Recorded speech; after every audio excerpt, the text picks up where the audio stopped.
Bonjour, bienvenue à tous, bienvenue pour cette nouvelle édition de Smart Bourse. Je suis ravi de vous retrouver pour une nouvelle semaine plein de rebondissements. En tout cas, c'est ce qu'on nous promet.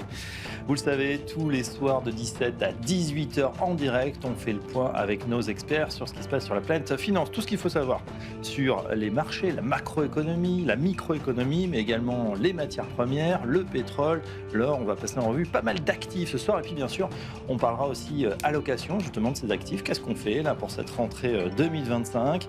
Est-ce qu'il faut tout changer ? Allez, au sommaire de cette édition, vote de confiance tout d'abord, c'est le jour J pour Bayrou, le jour S pour sortie plutôt. On verra ça avec nos analystes. Qu'est-ce que ça dit de la dette de la France ? Est-ce qu'il faut craindre que la France, la note soit déclassée, qu'on ait demain des taux d'intérêt qui grimpent et de l'argent qui soit de plus en plus cher ? On verra ça. Du côté des banques centrales, les banques centrales sont dans les grandes manœuvres et cette semaine, ce sera le tour de la Banque centrale européenne de nous dire si oui ou pas elle baisse à nouveau ses taux d'intérêt. Et puis dans le dernier quart d'heure de Smart Bourse, on se penchera sur le Bitcoin, les cryptoactifs. Si vous en avez, eh bien certains nous prédisent, vous verrez un Bitcoin à plus d'1 million de dollars. Pourquoi pas ?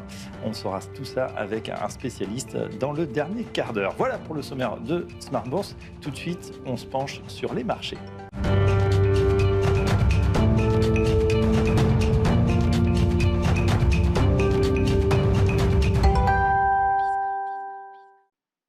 Tout ce qu'il fallait retenir de cette journée en bourse, et avec notre experte Pauline Gratel. Bonsoir. Bonsoir. Alors, on démarre évidemment avec ce vote de confiance, le jour J, la chute annoncée de François Bayrou. Oui, le vote de confiance a commencé à l'Assemblée nationale à 15h cet après-midi et devrait se conclure ce soir autour de 19h. Mais l'issue du vote ne fait peu de doute. RN, LFI, le PS et une partie des Républicains ont d'ores et déjà annoncé qu'ils ne voteraient pas la confiance. Sauf surprise, le Premier ministre devra présenter sa démission à Emmanuel Macron 9 mois après son arrivée. Ouais, et puis, du côté de l'international, la France finalement n'est pas la seule à subir une crise politique. Oui, en effet, au Japon, le Premier ministre Shigeru Ishiba a démissionné hier sous la pression de son propre parti, le Parti libéral-démocrate. Cela ne faisait même pas un an qu'il était au pouvoir, mais il était vivement critiqué, notamment après la défaite historique de sa coalition aux élections sénatoriales en juillet dernier. Dans ce contexte, le yen a chuté de 0,7% par rapport au dollar. Bon, on se penche évidemment sur les conséquences, notamment sur les marchés obligataires. Le rendement japonais à 30 ans évolue aujourd'hui légèrement inférieur à 3,30%. Le rendement à 10 ans est lui autour de 1,55%. En Europe, le rendement allemand à 10 ans évolue autour de 2,65% et le rendement français de même échéance autour de 3,40%. Enfin, aux États-Unis, le rendement à 10 ans tourne autour de 4,05% et l'euro-dollar se traite à 1,1730.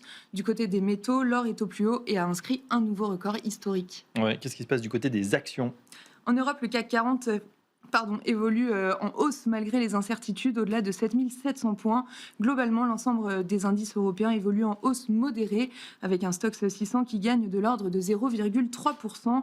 Au Japon, le Nikkei a clôturé en hausse de plus de 1,5%. Aux États-Unis, le Dow Jones est en légère baisse, mais le Nasdaq inscrit un nouveau plus haut dans les premiers échanges.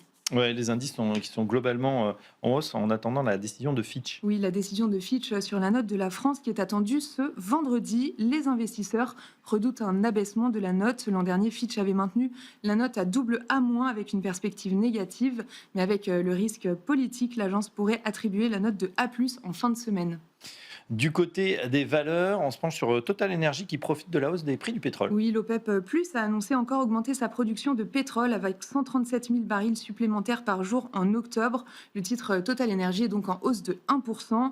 Dans les autres mouvements, Edenred et Pluxee sont en repli de 6% environ. L'autorité turque de la concurrence a ouvert une enquête sur les principaux acteurs de titres restaurants. Eh oui, on les accuse de s'être entendus sur le dos des consommateurs. On verra ce qu'il en est. Enfin, quel sera l'agenda de demain, Pauline ? La journée de demain s'annonce calme en termes d'indicateurs. Les investisseurs regarderont la production industrielle française de juillet. Mais côté politique, nous attendons donc surtout l'issue du vote de confiance en France à venir ce soir. Allez, on en parle justement tout de suite. Merci Pauline pour ces infos. On en parle avec nos invités. C'est l'heure de Planète Marché.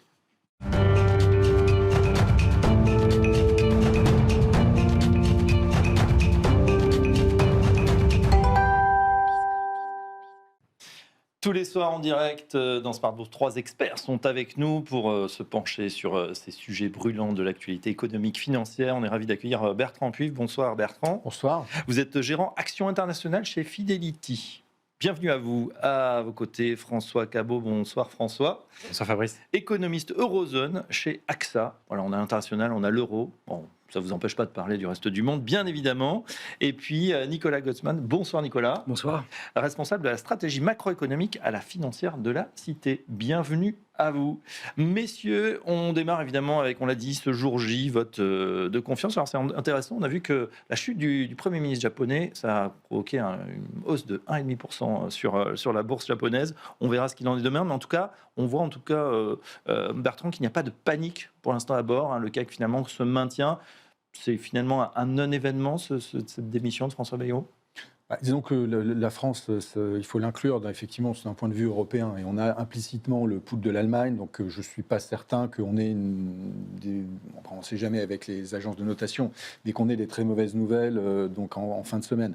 Ce n'est pas une situation malheureusement qui surprend tout le monde, que le budget ne puisse pas passer. Donc il y a de très fortes probabilités pour que le budget soit celui de l'année prochaine, soit celui de cette année, qui était déjà celui de l'année dernière. Donc bon, les choses sont déjà connues. C'est-à-dire qu'il n'y aurait pas de budget finalement. Effectivement, mais je pense que la probabilité la plus importante d'ici la fin d'année, c'est qu'il n'y ait pas de vote de budget. Et de facto, que ce soit le budget actuel qui soit reconduit. Ce qui n'est pas si mauvais. Ce qui n'est pas forcément mauvais à court terme, en tout cas en attendant les élections municipales, et voir un peu effectivement s'il y a une tendance qui se démarque, qui est encore plus forte et qui peut amener à un moment donné à ce qu'il y ait des élections anticipées, parlementaires anticipées, législatives anticipées, ce qui effectivement à ce moment-là pourrait résoudre la crise. Ouais, François Cabot, c'est vrai qu'on se souvient, l'an dernier, on avait attendu pratiquement tout l'été d'avoir un nouveau Premier ministre.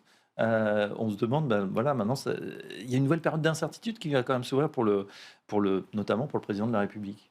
Oui, certainement. La séquence est très certainement politique désormais dès ce soir. Et on va voir effectivement le choix qu'effectuera le président. Mais il y a quand même un volet social qui s'ouvre également avec mercredi et la semaine prochaine des grands mouvements sociaux. À voir qu'est-ce qui sera à retenir et quelle orientation politique celui-ci se cherchera à orienter. Avec, je pense, Bertrand le rappelait à juste titre, les élections municipales qui arrivent en mars prochain. Donc à voir comment est-ce que celui-ci souhaite se positionner en amont, sachant que c'est les élections locales dans lesquelles son parti n'a jamais bien réussi.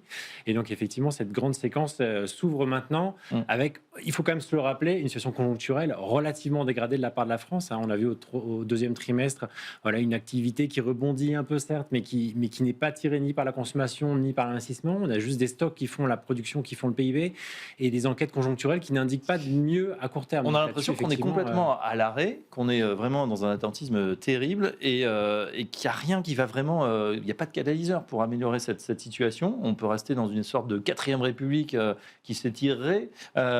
Nicolas Gottsman, on termine le tour de table avec vous sur cette ambiance de rentrée politico-sociale un petit peu compliquée pour nous. Alors, oui, mais c'est effectivement un espèce d'habillage politique d'une situation économique qui perdure depuis maintenant 2 ans. C'est-à-dire si on regarde les chiffres français, en fait, si vous regardez la notion de PDFP qui est très utilisée aux États-Unis, c'est-à-dire simplement la somme de la consommation des ménages et de l'investissement des entreprises, donc qui est vraiment la représentation du secteur domestique privé d'une économie qui vous donne sans doute la meilleure tendance, encore mieux que ce que fait le PIB. Et si vous regardez ça, en France, vous êtes en stagnation complète depuis 2 ans, c'est-à-dire depuis la première hausse de taux de la part de la BCE. Pas de conso, pas d'investissement. Rien, zéro. C'est-à-dire que vous avez légèrement de conso, mais qui est compensé par la chute de ce qui se passe du côté investissement. Attendez, vous dites 2 ans, donc c'est avant même la dissolution ? Ah oui, ça précède justement la problématique politique, c'est ça qui est intéressant. Et en fait, non, c'est depuis 2022, donc ça fait quasiment 3 ans que ça dure maintenant, qu'on est comme ça, en stagnation complète. On a un peu une aggravation, on va dire, sur les derniers trimestres. Effectivement, comme vous l'avez dit, avec des stocks qui tirent absolument tout. Si je regarde le PIB depuis 1 an, on est à plus 0,8 selon les chiffres de l'INSEE. Si je sors les stocks, on est à moins 0,7. Donc en fait, on voit qu'on n'est pas du tout dans une situation confortable aujourd'hui au niveau économique. Et on a une croissance nominale qui est, donc si j'ajoute l'inflation, qui est extraordinairement faible. C'est-à-dire qu'on est quasiment à 1% si je regarde ces indicateurs-là. Donc oui, économiquement, depuis 3 ans en France, c'est absolument, je dirais pas une catastrophe, mais en fait, en stagnation absolument totale. Et donc dans ces conditions-là, je vois même pas ce qu'un gouvernement est censé pouvoir faire. C'est-à-dire que vous avez une croissance qui est tellement faible que vous ne pouvez rien ajuster du tout en termes de budgétaire. Si j'étais taquin, je dirais qu'il n'y en a qu'une profession qui tire son épingle du jeu, ce sont les gérants, comme vous, messieurs, car il y a énormément d'épargne, on est pratiquement à 19%.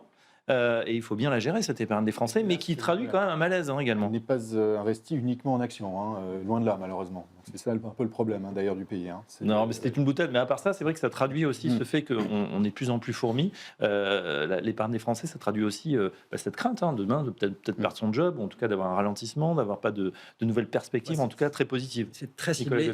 La question de l'épargne est très ciblée. Si vous regardez les données, encore une fois, de l'INSEE, vous voyez que la seule catégorie qui augmente fortement, on va dire, en termes de revenus disponibles des Français, ce sont les intérêts et dividendes. Donc, c'est plutôt localisé chez les très hauts revenus, qui, évidemment, eux, ne consomment qu'une faible part des revenus qu'ils ont. Et donc, en fait, on a une concentration de l'épargne qui se passe sur les très hauts revenus, et donc ça, c'est assez logique, mais c'est pas de là qu'on peut attendre une future consommation pour le pays. Oui. Néanmoins, alors, on le voit au niveau des grands argentés, pas de catastrophe non plus. On se dit, voilà, on a une dette énorme et qui continue à affiler. Certains font le parallèle avec la Grèce, pas tout à fait quand même les mêmes économies. En tout cas, ce qu'on peut voir, Bertrand Puech, c'est que depuis le début de l'année, on a le Club Med, ce qu'on moquait un petit peu de ces pays, Italie, Espagne ou encore Grèce, qui ont une dynamique surperforme, en tout cas les économies Allemagne et France en tête, les deux grosses, et ça se voit au niveau de la bourse, par exemple, l'ATEX Composite, l'indice grec, gagne 37%, alors que le CAC se traîne à 5%. Qu'est-ce que ça nous dit, ça, du paquebot Europe, c'est vrai qu'il n'est pas toujours évident à comprendre de la part des investisseurs internationaux. On sent quand même qu'il y a, on va en parler dans un instant, la BCE qui est là en soutien au cas où. Oui, alors je rappellerai quand même que si on fait un parallèle, cette fois entre la France, par exemple, et le Japon est à 270% de dette sur PIB. Alors effectivement, il y a une période, quand les taux sont à zéro, on peut soutenir des taux de dette qui sont extrêmement élevés. C'est comme quand les taux sont à zéro, on peut justifier des valorisations sur des titres boursiers à 80, 100 ou 100 fois, ou 110 fois. Donc c'est un peu, voilà, l'histoire, c'est effectivement, et c'est la clé, où vont se stabiliser les taux en Europe. Alors pas forcément les taux courts, mais les taux longs. Et c'est là un petit peu, effectivement, l'enjeu. Donc il y a une question de crédibilité. C'est pas forcément ce qu'on va faire, mais c'est ce qu'on veut faire ou ce qu'on va lancer comme message donc, au marché pour éviter qu'on ait effectivement un embrasement et que les taux français montent fortement. Bon, pour nous, ce n'est pas le scénario central. On pense que les choses vont rester quand même sous contrôle. Encore une fois, il y a des pays développés comme le Japon qui sont à quasiment 3 fois notre niveau de dette par rapport au PIB. Et voilà, ils ont survécu. Donc, voilà. Mais on dit souvent parce qu'ils possèdent leur propre dette finalement. Alors c'est vrai que la Banque centrale japonaise détient 60-70% de la dette, c'est vrai. Aujourd'hui, ça leur pose un problème effectivement quand ils veulent intervenir donc, pour pouvoir donc, essayer d'enrayer l'inflation, qui n'est pas forcément énorme, mais pour eux, ils n'en ont pas eu pendant 20 ans, ça devient un enjeu national. Mais oui, donc la BCE devient de facto, de toute façon, l'acheteur en dernier ressort de dette française. S'il y a un souci, voilà. Donc c'est pour ça que si on était effectivement isolé, qu'on n'était pas dans la zone euro, la problématique serait différente. Et encore, on pourrait la gérer peut-être par le fait d'une monnaie qui se déprécie. Donc, ce n'est pas le cas. Mais la contrepartie d'être effectivement dans la zone euro, c'est d'avoir, je disais tout à l'heure, le pouls de l'Allemagne. L'Allemagne est, elle, dans une situation qui est, même s'ils ont de la dette, qui est quand même assez solide. Même s'il y a des incertitudes en Allemagne, on a ce plan de relance extraordinaire qui va se mettre en place dans les mois qui viennent, parce qu'il y a quand même, entre l'effet d'annonce et les effets concrets, on a un gros décalage. Donc tout ça fait que, de toute façon, l'Allemagne est en dernier ressort la garantie de la France. Ouais, c'est la garantie, et c'est vrai qu'il y a ce grand plan de relance. Le DAX est à plus de 17%, donc on croit en Allemagne. En revanche, ça pourrait poser un problème sur finalement, demain, des investisseurs. On savait que l'Allemagne empruntait très peu. Là, on va changer un petit peu de paradigme. Est-ce qu'il va y avoir une opposition entre au moment d'acheter de la dette, finalement, est-ce qu'on va préférer de la dette française moins bien notée, donc qui rémunère un peu plus, la dette Allemagne très, très sécure? Est-ce qu'il va y avoir un match en 2026, François Cabot? Non, je ne crois pas. Je pense qu'effectivement, là, il y a une séquence politique qui s'ouvre et qui, on l'espère, donnera lieu à un agenda, une prévisibilité, une crédibilité des politiques qui vont être menées. Je pense que là-dessus, vous faisiez référence au Club Med. Je pense qu'il faut en retenir, c'est un mot, c'est le mot réforme. Et c'est effectivement ce à quoi la France s'est appelée, notamment d'un point de vue finances publiques.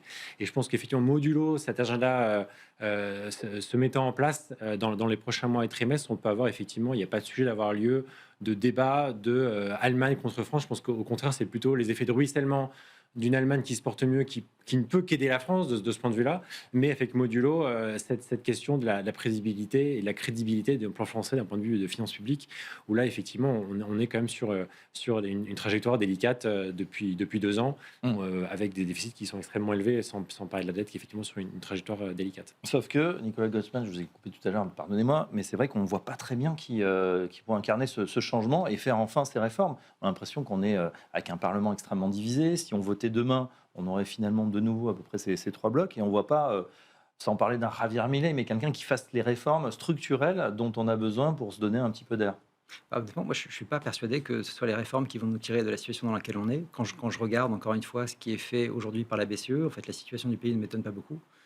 On a une Pourquoi? politique Quel rapport avec... que j'estime largement trop restrictive de la part de la BCE. Quand je regarde ce qui se passe, si je compare par exemple la situation de la réduction de la taille du bilan entre les États-Unis et ce qui se passe en Europe, depuis le mois d'avril, les États-Unis ont choisi d'abaisser donc la réduction de la taille de leur bilan. C'est-à-dire qu'en fait, ils ont eu, depuis avril jusqu'à aujourd'hui, ils ont 425 milliards de dettes de treasuries, donc des obligations publiques américaines, qui sont arrivées à échéance. Ils en ont réinvesti 405 milliards. C'est-à-dire qu'en fait, ils font du contrôle de courbe.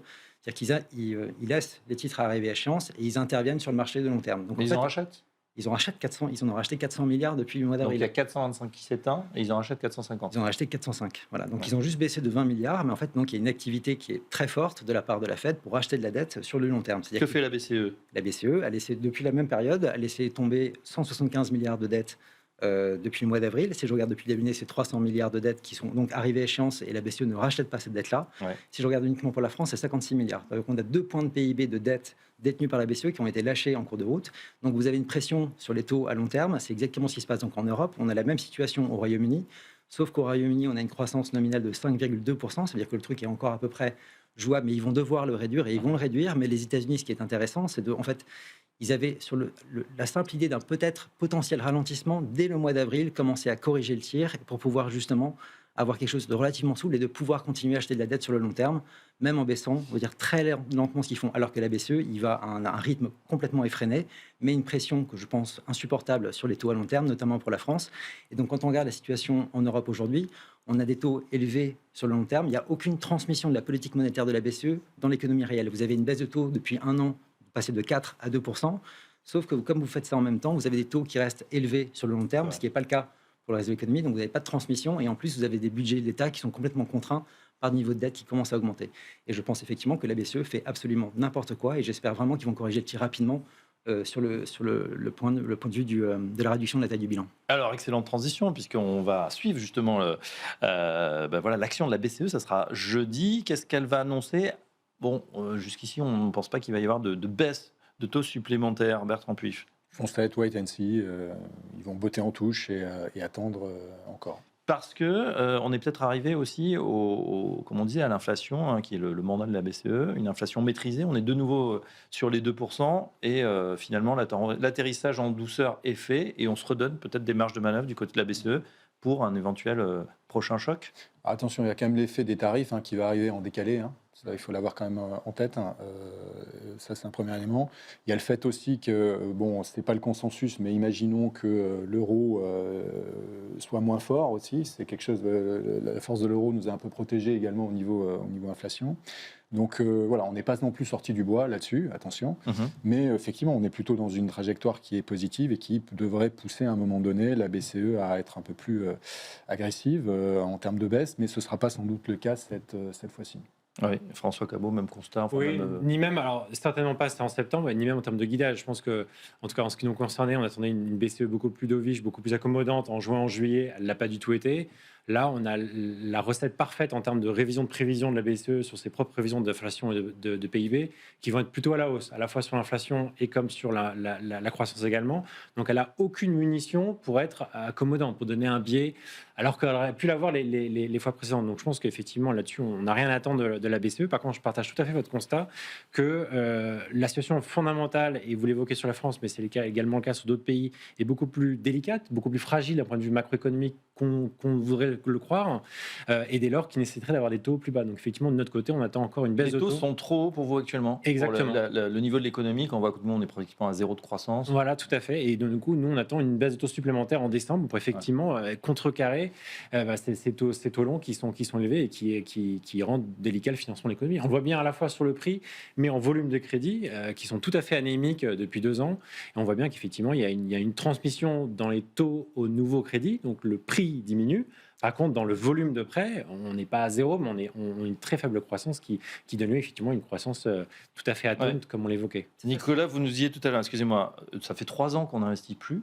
Et 3 ans que les ingénieurs économiques sont confrontés justement au coût de l'argent qui est très élevé. Que ça soit parce que cette hausse qu'on a eue très considérable des taux d'intérêt, c'est vrai qu'on l'a pris de plein fouet après l'invasion de la Russie en Ukraine. Mais donc ça pénalise évidemment, pour expliquer, ça pénalise évidemment les agents économiques, que ce soit le consommateur, que ce soit les investisseurs également. Absolument. Et encore une fois, ce qui se passe depuis 1 an du côté de la BCE, c'est-à-dire dire on baisse les taux. Oui. Donc sur un plan, la politique monétaire de la BCE est de baisser les taux. Donc vous avez une communication qui a l'air assez dovish, et en même temps vous avez une réduction de la taille de bilan qui est d'une rapidité et d'une force qui est vraiment très, très violente. Et cette violence-là, elle se traduit par des taux longs qui continuent de rester à des niveaux beaucoup trop élevés. Et donc vous avez une pontification de la courbe. Donc le court devient plus bas, le long reste plus haut, et donc vous n'avez pas de transmission à l'économie réelle de la politique monétaire. Et donc là, vous avez un gros problème parce que vous pesez très largement sur l'activité économique, vous pesez sur les budgets de l'État, et vous mettez des gouvernements dans une difficulté invraisemblable. Et je pense que le cas de la France est symptomatique de cela, c'est que si on regarde sur la séquence depuis 2019, la France est le pays de la zone euro qui a eu la plus faible inflation au total. C'est-à-dire qu'en moyenne, la hausse de taux de la BCE a plus frappé la France parce qu'on avait une inflation plus faible que les autres. Et donc, évidemment, on a un ralentissement qui est plus fort. Oui. Et aujourd'hui, en fait, comme il n'y a pas de transmission, on est cloué au sol, on reste en stagnation complète. Et aujourd'hui, ce qu'on peut dire, c'est que la situation budgétaire et de ce qui se passe en France est largement la conséquence de ce que fait la BCE. Quand vous regardez les recettes de TVA, depuis 2 ans, il y a 0 progression, ce qui est absolument, quasiment sans précédent. Et je trouve que le parallèle avec le Japon actuellement est assez intéressant, parce que vous avez donc la chute du gouvernement japonais, du Premier ministre, et vous avez un des candidats qui s'appelle Sanae Takahashi, qui est une femme qui se revendique de l'héritage de Shinzo Abe, qui, elle, a déjà dit l'année dernière qu'elle trouvait ça inconcevable que la Banque centrale japonaise commence à relever ses taux, donc avec une position très, très dovish. Et si on veut comparer ce qui se passe par exemple au Japon à la France, ou même les États-Unis à la France, vous avez une croissance nominale au Japon qui est de 4,2%, ce qui n'est jamais arrivé depuis quasiment 30 ans, et des taux qui sont à 0,5. Ça veut dire que vous avez un écart entre le niveau de taux et le niveau de la croissance nominale qui est absolument gigantesque, et vous avez des taux en France qui sont à 3,50 grosso modo, et vous avez une croissance nominale, si je regarde uniquement la croissance domestique, qui est à 1%. Ça veut dire qu'on a un niveau de restriction qui est absolument, qui est insurmontable. Voilà. Ouais. Et donc, est-ce qu'il nous faut, alors je sais pas si ce sera Macron ou le chancelier allemand, taper du poing sur la table plus vivement, comme le fait Monsieur Trump avec Jay Powell par exemple, et lui dire, tordre un peu le bras et dire attendez, nous là on n'y arrive plus. En plus, cette dette, elle est colossale. Comment on peut faire? C'est ça qui est très paradoxal, c'est que je pense que Powell fait quand même plutôt un bon travail ces dernières années. Je pense que c'est assez clair. Peut-être qu'il aurait dû baisser au mois de juillet, ok, mais sinon, il a quand même fait vraiment un bon travail. Quand je vois ce qui est fait depuis 3 ans par la BCE et les dommages que ça cause à l'économie européenne, quand on regarde les situations de l'économie allemande, on dirait, quand on regarde les chiffres, on dirait une autopsie, c'est vraiment invraisemblable. Et la France, c'est à peu près la même chose aujourd'hui. Et donc oui, il y a besoin, c'est bien l'indépendance, mais comme l'a dit Jérôme Powell, l'indépendance, ça se mérite, et ça se mérite par les résultats. Et aujourd'hui, les résultats ne sont pas là pour la BCE. Bon, Bertrand, puis vous êtes d'accord avec ce réquisitoire de Nicolas face à Madame Lagarde? Oui, on voit bien qu'aux États-Unis, le pilotage est beaucoup plus fin, que si aux États-Unis, on a un ralentissement, on voit qu'il y a quelques faiblesses un peu sur le marché de l'emploi, ils ont la possibilité, puisqu'ils partent d'un niveau qui est quand même assez haut, de baisser assez fortement et assez rapidement. Alors qu'en Europe, c'est vrai qu'on a observé depuis plusieurs années qu'il y a beaucoup moins de pragmatisme, il y a beaucoup plus de dogmatisme et beaucoup plus paradoxalement, d'intervention politique, parce qu'on a des gens qui ne veulent pas que les taux baissent. Les Allemands ne sont pas forcément favorables à la baisse des taux courts. Donc c'est la problématique de la zone euro et d'avoir de mixer différentes tendances politiques. Même si on devrait avoir une indépendance de la BCE. Mais pour moi, le problème, c'est qu'elle n'est pas vraiment indépendante. Donc on se plaint aux États-Unis et chez nous, c'est déjà le cas. François Cabot, pour terminer sur l'indépendance ou pas de la Banque Centrale Européenne. Je suis assez d'accord avec ce qui est dit. Je voudrais juste un mot qui n'a pas été dit, qui je pense quand même est la clé de voûte de l'affaire, c'est l'institutionnel américain est quand même très différent de ce qu'on a en Europe. Donc, vouloir répliquer de ce qu'on a de côté de l'Atlantique ici est juste totalement inconcevable. Donc, il y a l'idéologie de ce qu'on voudrait faire et peut-être ce serait effectivement la meilleure chose de tendre vers cet institutionnel fédéraliste et donc, du coup un fonctionnement qui est beaucoup plus en pilotage fin, comme l'a rappelé Bertrand. Malheureusement, c'est pas possible. Donc, en fait, il y a effectivement une barrière institutionnelle avec laquelle on doit travailler, qui n'est pas forcément le justificatif de ne pas faire mieux, mais néanmoins, voilà, il y a effectivement une latence et des vents contraires avec effectivement une Allemagne qui se met à faire la dépense publique et qui, du coup, idéologiquement, va à l'envers de ce qu'elle a fait depuis 30 ans. Et du coup, on attend effectivement une Allemagne qui est du coup plus dans l'accélération de la croissance, qui pourrait tirer les autres États. Et il se trouve que, effectivement, politiquement, c'est les Allemands qui tiennent beaucoup la barque au sein du membre du Conseil de gouverneurs. Et du coup, rend l'échiquier très compliqué à résoudre. Mais on n'est pas donc pour l'instant dans une surchauffe au niveau de la croissance européenne, en tout cas. Ah non. Alors, non, mais c'est justement. Mais c'est ce qu'on anticipe peut-être. Non, mais c'est ça qui est assez remarquable. C'est pour ça que ça rend un peu virulent. C'est quand je lis le discours d'Isabelle Schnabel, qui est sans doute la membre la plus influente de la BCE, qui a fait un discours la semaine dernière, qui disait que depuis 6 trimestres, la croissance de la zone euro a été de 0,3% chaque trimestre, et ça correspond au plein potentiel. Donc nous sommes au plein potentiel. Et en fait, il y a une mauvaise foi là-dedans, parce que déjà, j'enlève juste les chiffres de l'Irlande, qui sont uniquement les chiffres dus à les exportations d'entreprises américaines et une question de fiscale. On est déjà à 0,2. Ensuite, je regarde la situation effectivement de l'Espagne, qui est quand même assez particulière, et on constate quand même que, comme vous le disiez au début, c'est qu'il y a une bonne santé des pays du Sud aujourd'hui, qui est largement aussi le résultat de ce qui s'est passé avec le fonds NGEU, le fonds Covid, qui continue de courir et qui est quasiment en plein régime entre 2025 et 2026. Donc il y a un soutien très important au niveau budgétaire qui est apporté au niveau européen à ces pays-là.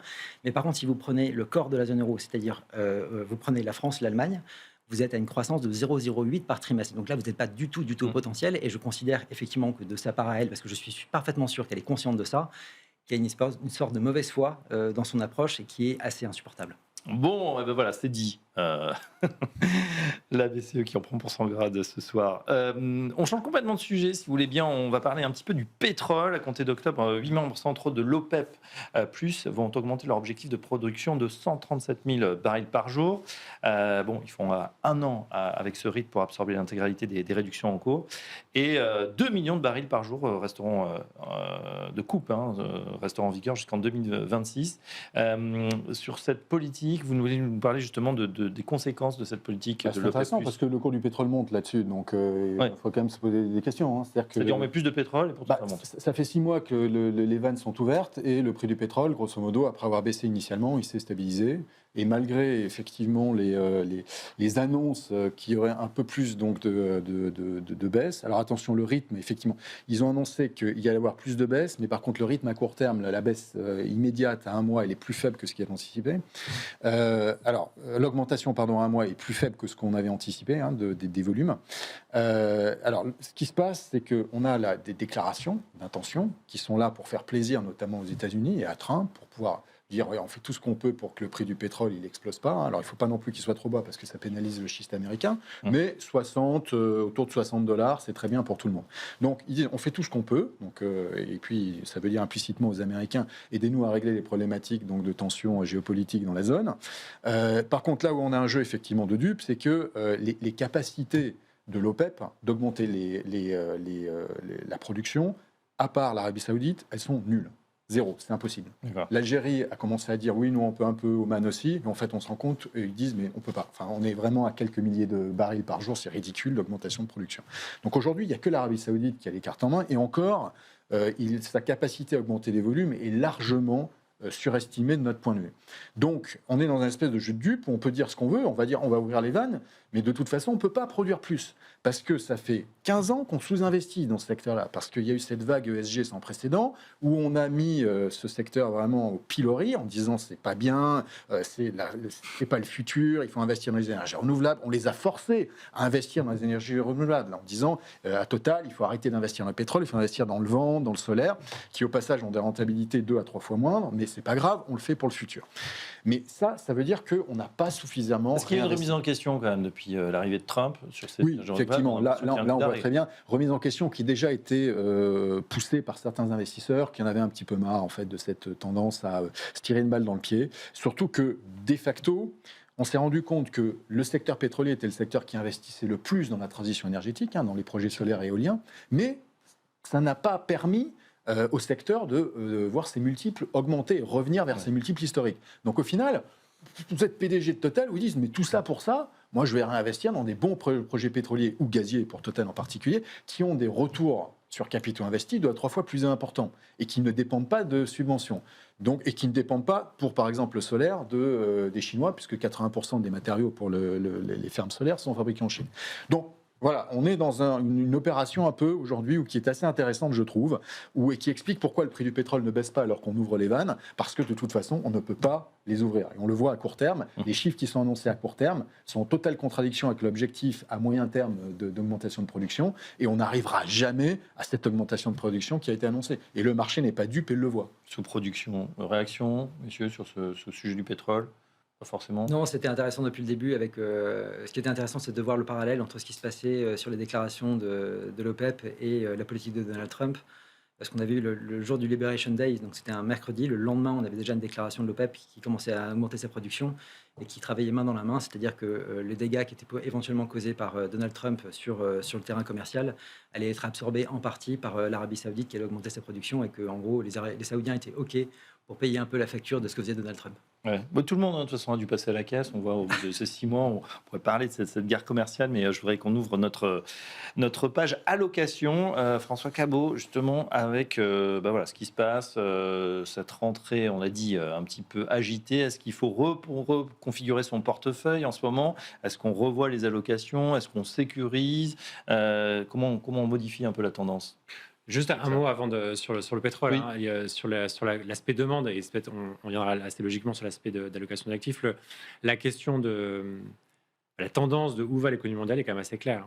L'économie américaine est pas de destruction d'emplois, mais on n'a jamais été aussi proche au mois d'août. On l'a vu vendredi dernier avec des révisions assez nettes. Donc le ralentissement est évident. En Europe, c'est une stagnation, enfin, en tout cas une stagnation de la croissance, mais qui est très faible. Pas encore de stagnation purement économique au sens technique du terme, mais on va quand même pas très vite. Et dans le dernier gros bloc qui est chinois, c'est plutôt un ralentissement, voire on se stabilise autour de 4,5%, voire 4%. Donc se dire qu'on a des pressions de demande sous-jacentes et qui effectivement justifieraient des hausses de prix comme ça, le marché a réagi de manière un peu très surprenant, je dirais plutôt. Enfin, nous, on n'y croit pas du tout là-dessus. C'est clair que la tendance paraît assez lourde, bien ancrée, et on est plutôt en phase d'atterrissage en douceur dans le meilleur des cas. Et là-dessus, effectivement, on a des prix du pétrole qui devraient rester aux alentours des $65, en tout cas sur le Brent, qui, nous, pour l'Europe, nous concerne particulièrement. Sur l'allocation. Sur l'allocation, alors moi je regarde la macro en premier lieu, et je pense que mon discours sera sous-jacent à ça, c'est-à-dire que on l'a vu, et je souscris totalement aux thèses qu'expliquait Nicolas sur le fondamental très faible, une consommation anémique, des taux d'épargne très élevés, et pas qu'en France d'ailleurs, il faut se le rappeler. Et donc on a du mal à avoir le catalyste pour une accélération de cette épargne, avec malgré tout des gains de pouvoir d'achat qui sont élevés. Donc effectivement, là-dessus, d'avoir une envolée sur les actifs risqués, sur dire que ça y est, on peut y aller, ça paraît très compliqué dans la mesure où on voit bien le plancher qui est de facto sur la Banque Centrale Européenne. Modulo input sur la Fed et des baisses de taux très fortes où on se dit tout d'un coup là, il y a un gros trou d'air, et d'un coup une baisse de taux très forte qui pourrait derrière faire relancer le marché. C'est pas notre scénario en tout cas. Donc dès lors, sur ce point-là, on est quand même très on reste très prudent dans notre vision de voir le marché. Et puis après, dans l'allocation, on va dire géographique, je l'évoquais, une économie américaine qui est quand même très clairement en ralentissement, on en cite plutôt alors le patinage, c'est pas vraiment le bon mot, mais en tout cas du temps à mettre en musique ce plan allemand et en voir les bénéfices, au même titre qu'on dépense on transfère de l'argent à NGU depuis 2021, et c'est maintenant qu'on en voit entre guillemets les effets. Voilà, ça a mis un peu de temps, donc on se rend bien compte que ce qui concerne l'Allemagne, ça va prendre du temps également, parce qu'il y a aussi du structurel là-dedans. Faire la défense, faire la structure, ça fait quand même longtemps qu'ils en ont pas fait. Et donc là-dessus, effectivement, ça va être un blason qui ne peut être que redoré du point de vue de la croissance, mais qui va prendre du temps. Ça prend du temps, oui. Ça contraste terriblement, je trouve, avec ce qui s'est passé au premier trimestre. Vous vous souvenez, on était dans une espèce d'euphorie. En tout cas avant les tarifs, on se disait, voilà, c'est le moment de l'Europe, on le voyait en tout cas sur les flux. Là, c'était du côté du marché, et même sur l'économie en général, on avait cet espoir peut-être de résolution du conflit russo-ukrainien. On avait l'Allemagne qui lançait son grand paquet fiscal. Et c'est vrai qu'on avait des indices en hausse assez euphoriques. On a l'impression que patatras, tout s'est décomposé en quelques mois. Je vais en remettre une couche, mais je pense qu'il y avait deux C'est verrous. la BCE. Il y a deux verrous principaux à la croissance européenne. C'était le budgétaire allemand et la BCE. Le budgétaire allemand a été déverrouillé au début de l'année. Je pense qu'il fallait absolument à ce moment-là qu'on ait aussi un déverrouillage de la BCE, c'est-à-dire justement de pouvoir accompagner ce mouvement-là, ce qui n'a pas du tout été le cas. Et voilà, et je pense qu'on avait une opportunité qui était, je pense, très importante et qui n'a pas été saisie. Et voilà, donc c'est effectivement un problème. Et concernant la croissance mondiale, ce qui est effectivement assez intéressant, c'est de voir ce ralentissement américain aujourd'hui qui est quand même bien en place, et on le voit notamment sur tous les secteurs d'activité qui sont un peu dépendants des taux d'intérêt. Et il y a un secteur qui est en train de tirer l'intégralité des croissances américaines aujourd'hui, c'est vraiment l'investissement dans l'IA, donc les CAPEX IA. Donc c'est pas la productivité encore qu'on attend de l'intelligence artificielle, c'est vraiment la production de l'IA, les data centers, ce genre de choses, les achats de puces, et qui représentent quasiment 80% de la croissance réelle américaine depuis le début de l'année, ce qui est absolument colossal, alors que c'est un secteur qui représente à peine 5% du PIB.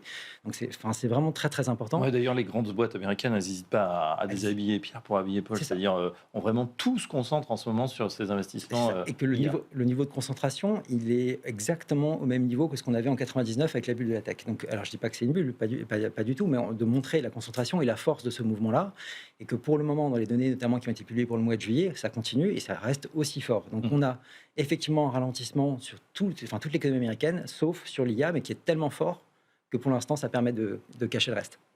Bertrand Puif, voilà, chez Fidelity, quelle est l'allocation? Alors vous êtes plutôt gérant action internationale, on reste sur les actions, on réduit un petit peu cette poche action en ce moment dans une allocation?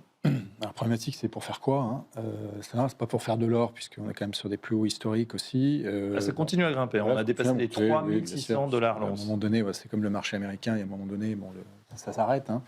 Alors, on est assez prudent sur le marché américain en tant que tel, puisqu'effectivement, les valorisations sont très élevées, à 25 fois les profits. Si on fait l'inverse, donc ce qu'on appelle earnings yield, on est à 4%, on compare ça au taux à 10 ans américain, on n'est pas rémunéré pour le risque qu'on prend sur les actions américaines, clairement. Après, ce qui est un peu embêtant, c'est qu'effectivement, ce qui tire, on pourrait dire qu'il y a cette dichotomie entre les 7 magnifiques et les sociétés d'IA qui tirent effectivement l'indice et le reste. Nous, on s'attendait à ce qu'il y ait quand même une réduction de l'écart de croissance de profit entre cette poche-là et puis le reste de l'économie, le S&P 493 versus les 7 magnifiques. Et en fait, au deuxième trimestre, on a vu que l'écart était encore extrêmement fort. Ouais. On a d'un côté ces 7 magnifiques qui sont à plus 26 en croissance de profit par action, alors que le reste du S&P était à plus 7%.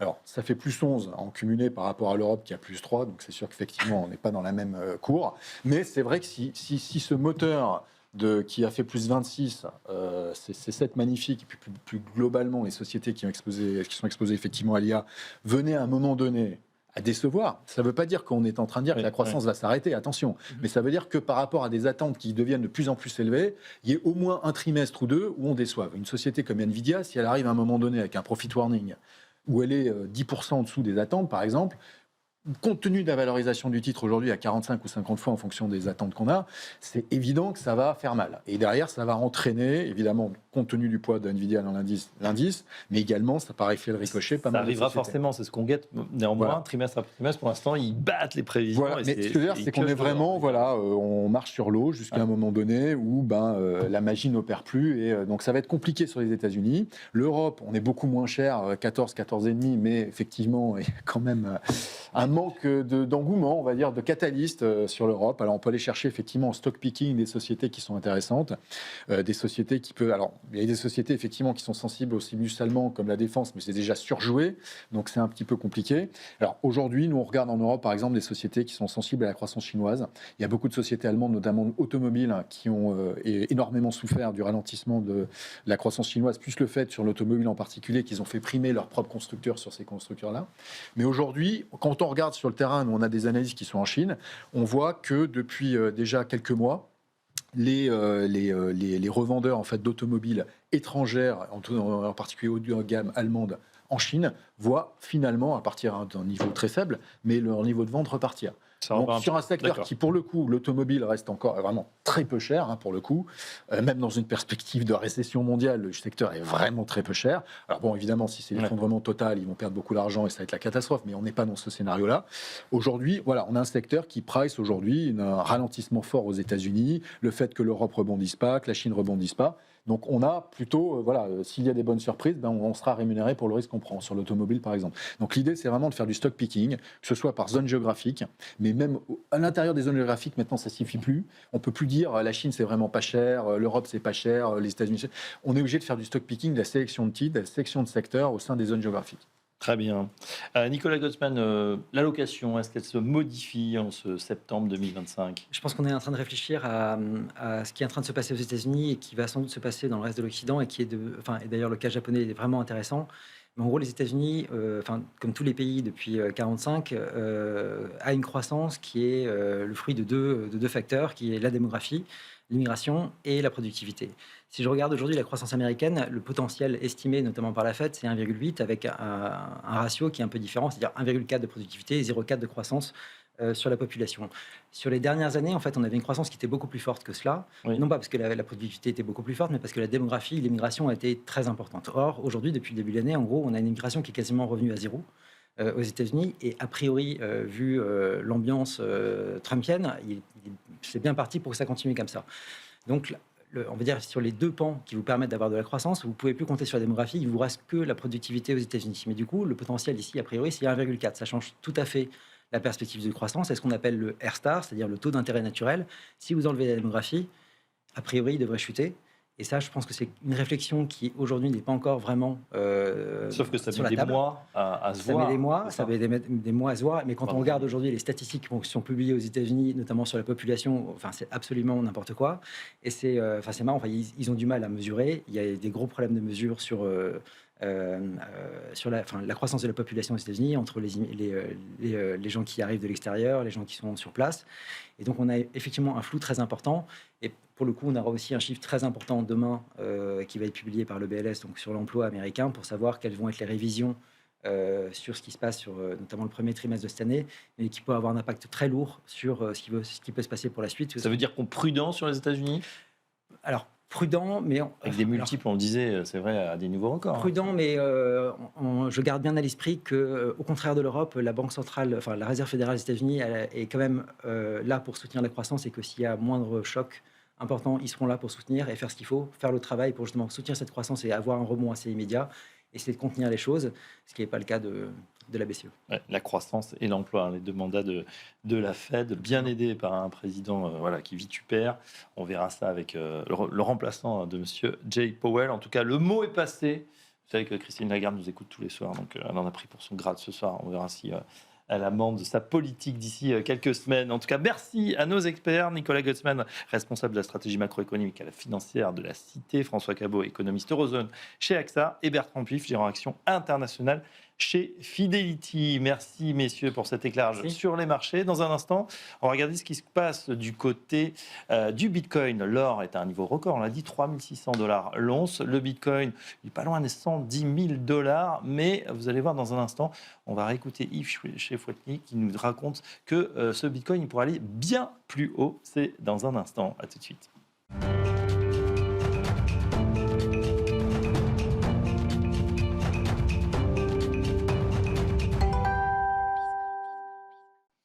Et dans le dernier quart d'heure de Smart Bourse, on va s'intéresser aux cryptoactifs et notamment au Bitcoin. Quelle stratégie pour le Bitcoin? Je vous propose de revoir l'interview de Yves Choueifati. Il était notre invité la semaine dernière, le président de Toban, et on lui a posé cette question justement, où va aller le Bitcoin?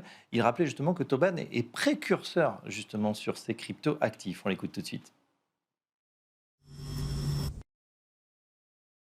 Alors, on a commencé à s'intéresser au Bitcoin en 2013, on a lancé le fonds en 2017.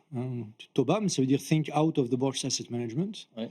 Et la Il fallait penser en dehors de voilà, donc l'idée de des TOBAM, chemins battus, parce qu'en 2013, il n'y a pas beaucoup de gens qui ont fait Bitcoin. en 2013, c'était un gadget. Donc, honnêtement, on s'est intéressé au gadget comme quand on était ado, qui ont démonté les postes de radio pour comprendre comment ça marchait, pour essayer de comprendre. En 2013, je me suis aperçu qu'on était 4 dans la boîte à s'intéresser au Bitcoin.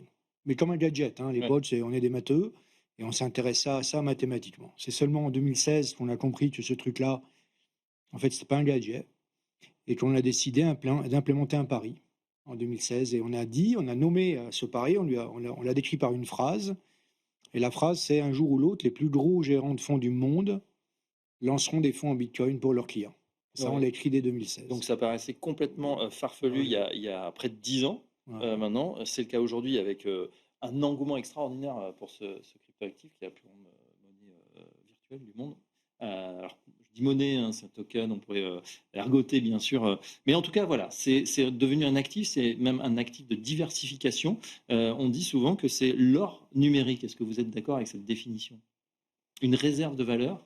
Voilà, en fait, l'économie, c'est de la confiance.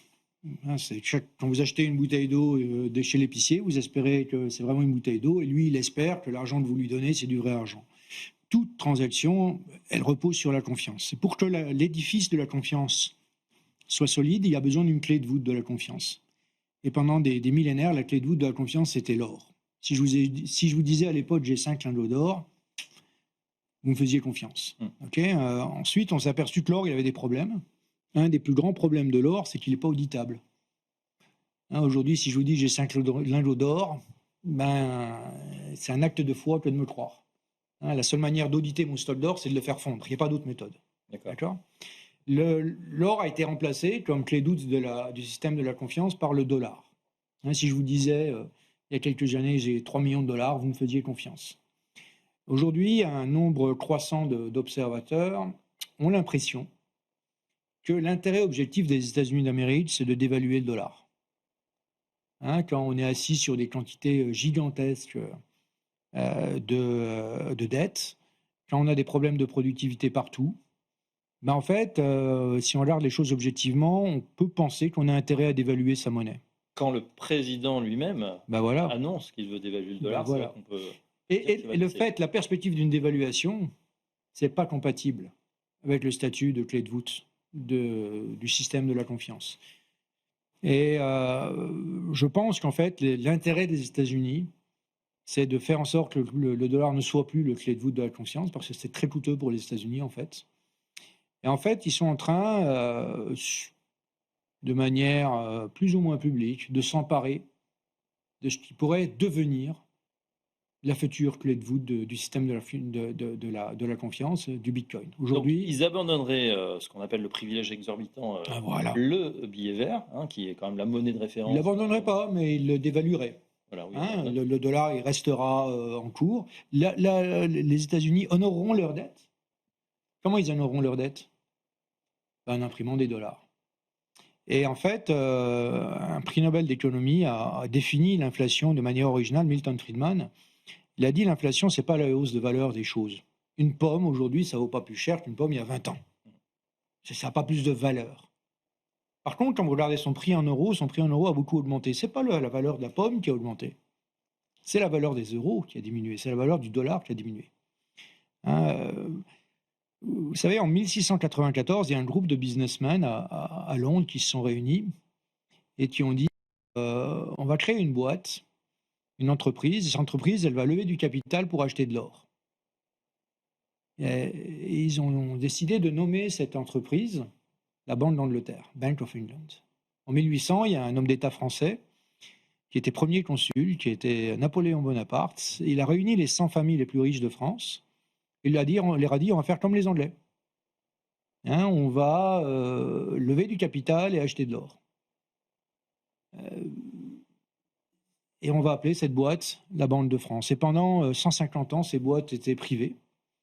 Et effectivement, si le Bitcoin est destiné à devenir cet outil ultime de la confiance, c'est intéressant de l'accumuler dans le bilan d'entreprise, de l'accumuler dans le bilan d'institutions ou de particuliers. On a déjà des sociétés qui ont cette pratique, qui lèvent des capitaux extraordinaires, en milliards de dollars pour acheter des réserves, cette nouvelle, alors ce Bitcoin, des réserves, et comme ça monte en fait, du coup la société progresse comme ça. Alors bien sûr il y a des à-coups parce qu'il faut rappeler il y a de la volatilité, il y a de la volatilité. Ouais. Hein. Le Bitcoin c'est quelque chose de très volatile, de très risqué. Hein.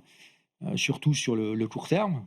Et effectivement, le cours de ces actions, il monte énormément et de temps en temps, il baisse beaucoup aussi. Alors, vous avez parlé de privatisation de ce Bitcoin par les États-Unis. C'est une stratégie. Enfin, comment vous décryptez, pourquoi vous analysez cette stratégie comme ça? Alors, à part ces grosses boîtes justement qui achètent énormément de Bitcoin, en plus, il n'y en a plus tant que ça. On rappelle, c'est un stock fini de 21 millions. Il y en a quelques millions qui sont déjà évaporés ou perdus sur certaines clés qui ont été oubliées ou détériorées. On peut se dire que finalement, il y a 21 millions de Bitcoin et il y a à peu près 100 millions de millionnaires sur la planète. Si tous les millionnaires veulent du Bitcoin, il va falloir qu'ils se battent. Et sur quel terrain ils vont se battre? Sur le terrain du prix. C'est ça qui fait l'appréciation du Bitcoin. Les entités qui accumulent du Bitcoin, c'est des individus. Baudouin, c'était seulement des individus. Et ensuite, ça a été des institutions, surtout américaines et surtout asiatiques et du Moyen-Orient. Les Européens... Une fois de plus, c'est pas qu'ils n'y croient pas, c'est qu'ils sont en retard sur tout, donc ils sont en retard sur ça aussi. Ils ont des grands principes, ils manquent de pragmatisme, ils ne se posent pas la question de savoir si ça marche ou ça ne marche pas, et ils prétendent savoir qu'est-ce qui est bien et qu'est-ce qui est mal. Ça, malheureusement, en économie, c'est pas très efficace. Alors justement, quels seraient les impacts géopolitiques si le Bitcoin devenait effectivement une clé de voûte de la confiance mondiale? En fait, s'il y a un acteur qui a intérêt à ce que ça ne change pas trop géopolitiquement, c'est bien les États-Unis. Et pour ne pas changer, il faut changer. C'est souvent comme ça dans la vie. C'est-à-dire pour garder il faut évoluer. Voilà, pour quelque part, les États-Unis, c'est un pays qui, de facto, domine le monde de la finance. Toutes les grandes banques sont américaines. Qui domine complètement Internet, qui domine le monde de la tech, qui domine l'IA de manière énorme. Et qui vont s'arranger, pas de manière forcément très calculée, mais peut-être de manière calculée aussi, pour s'approprier le prochain étalon de la confiance. Aujourd'hui, à peu près 65% des stocks identifiés de Bitcoin appartiennent à des acteurs américains, pas à l'État américain. Je parle pas. Vous savez, la Banque de France, c'était une institution privée jusqu'en 1945. La Banque d'Angleterre, c'est une institution privée jusqu'en 1946.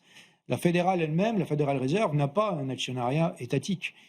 Il y a beaucoup de théoriciens, dont le plus grand des théoriciens, Friedrich Hayek, qui dit que la Banque centrale doit être une entité privée. Elle doit être exposée à la concurrence. Parce que dès lors que vous donnez le monopole de l'émission monétaire à quelqu'un, ce quelqu'un, il va en abuser. C'est pour ça que l'euro, malheureusement, du point de vue de sa seule mission, est un échec. La seule mission de l'euro, c'était de préserver sa valeur. Oui. Et la valeur de l'euro, elle a énormément baissé quand elle est mesurée en bien réel. Et c'est ça le problème des fiat, c'est que les États se sont accaparés l'émission monétaire, et comme il n'y a pas d'acteurs économiques plus court-termistes que le politique, c'était voué à l'échec, et c'est ce qu'a écrit brillamment dans son livre, Friedrich Hayek, le livre qui s'appelle « Pour une vraie concurrence des monnaies ». Est-ce qu'une monnaie décentralisée, totalement décentralisée, comme le Bitcoin, elle peut remplacer le rôle du dollar dans une économie globalisée? L'ancêtre du dollar était décentralisé. L'or, c'est quelque chose de décentralisé. Il n'y a pas un conseil d'administration qui décide de la quantité d'or qui existe, qui décide de brusquement miner plein d'or, puis brusquement de miner moins d'or. La monnaie, c'est un étalon. La monnaie, ça sert à quoi, la monnaie? Ça sert à stocker le travail. Si on vient le matin contre un salaire, c'est tout bien qu'on a stacké notre travail contre du salaire, dans l'espoir qu'avec ce salaire, on pourra acheter le travail de quelqu'un d'autre. Donc c'est très important de stocker la valeur. Et l'échec du projet euro, dans sa seule mission, la seule mission de l'euro, rappelez-vous, il y a eu un conflit entre l'Allemagne et la France à la création de l'euro. L'Allemagne voulait une seule mission, c'était la préservation de la valeur. La France voulait deux missions, la préservation de la valeur et la stabilité financière.